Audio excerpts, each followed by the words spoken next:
শিগগির বাংলাদেশ পাকিস্তানের মধ্যে সরাসরি ফ্লাইট চালু হতে যাচ্ছে। পাকিস্তানে নিযুক্ত বাংলাদেশের deputy high commissioner SM. Mahbubul Alam এই তথ্য জানিয়েছেন। তার ভাষ্য, সরাসরি ফ্লাইট চালু হলে উভয় দেশের ব্যবসায়িক সম্প্রদায়ের মধ্যে সম্পর্ক উল্লেখযোগ্যভাবে শক্তিশালী হবে। ডেপুটি হাই কমিশনার জানান, পাকিস্তানের ব্যবসায়ী সংগঠন Hyderabad chamber of small traders and small ইন্ডাস্ট্রির সহযোগিতায় একটি প্রদর্শনীর আয়োজন করা হবে। সেখানে দুই দেশের আমদানিকারক ও রপ্তানিকারকরা অংশ নেবে। এছাড়া মাহবুবুল আলম ২০২৫ সালের জানুয়ারিতে ঢাকায় হতে যাওয়া বার্ষিক বাণিজ্য প্রদর্শনী অর্থাৎ আন্তর্জাতিক বাণিজ্য মেলায় অংশ নেওয়ার জন্য পাকিস্তানের ব্যবসায়ী সম্প্রদায়কে আমন্ত্রণও জানিয়েছেন।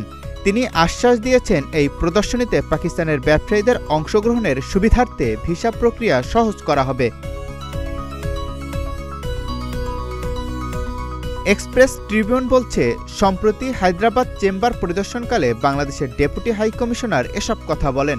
তিনি বলেন, বাংলাদেশের অন্তর্বর্তীকালীন সরকারের প্রধান উপদেষ্টা ডক্টর মোহাম্মদ ইউনূস পাকিস্তানের সঙ্গে বাণিজ্য বাড়ানোর সম্ভাবনাকে কাজে লাগানোর বিষয়ে আগ্রহী।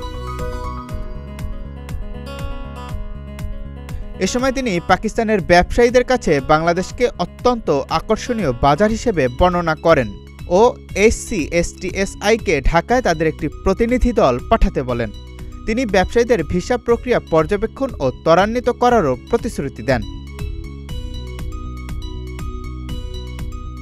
অনুষ্ঠানে SC/STSI এর সভাপতি মোহাম্মদ সেলিম মেনন উভয় বাংলাদেশ পাকিস্তানের মধ্যে বাণিজ্য সম্পর্কের উল্লেখযোগ্য অগ্রগতির কথা তুলে ধরেন। তাছাড়া ইতিহাসে প্রথমবারের মতো গত ১১ নভেম্বর পাকিস্তান থেকে বাংলাদেশে সরাসরি কার্গো জাহাজ পৌঁছানোর বিষয়টিকে তিনি মাইলফলক হিসেবে উল্লেখ করেন।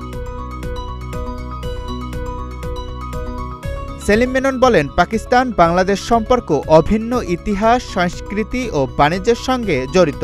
দুই দেশের মধ্যে সম্পর্ক এগিয়ে নিয়ে যাওয়ার এই উদ্যোগ উভয় দেশের বৃহত্তর বাণিজ্য সহযোগিতার পথ আরও প্রশস্ত করবে।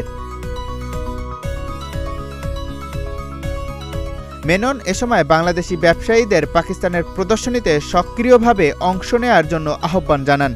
বিপরীতে বাংলাদেশের বাণিজ্য মেলায় যোগদানের জন্য পাকিস্তানি ব্যবসায়ীদের যথাযথ সুবিধা নিশ্চিতেরও আহ্বান জানান।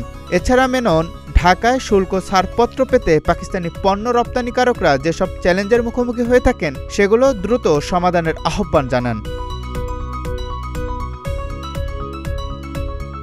জাকারিয়া রবিউল, প্রতিদিনের বাংলাদেশ।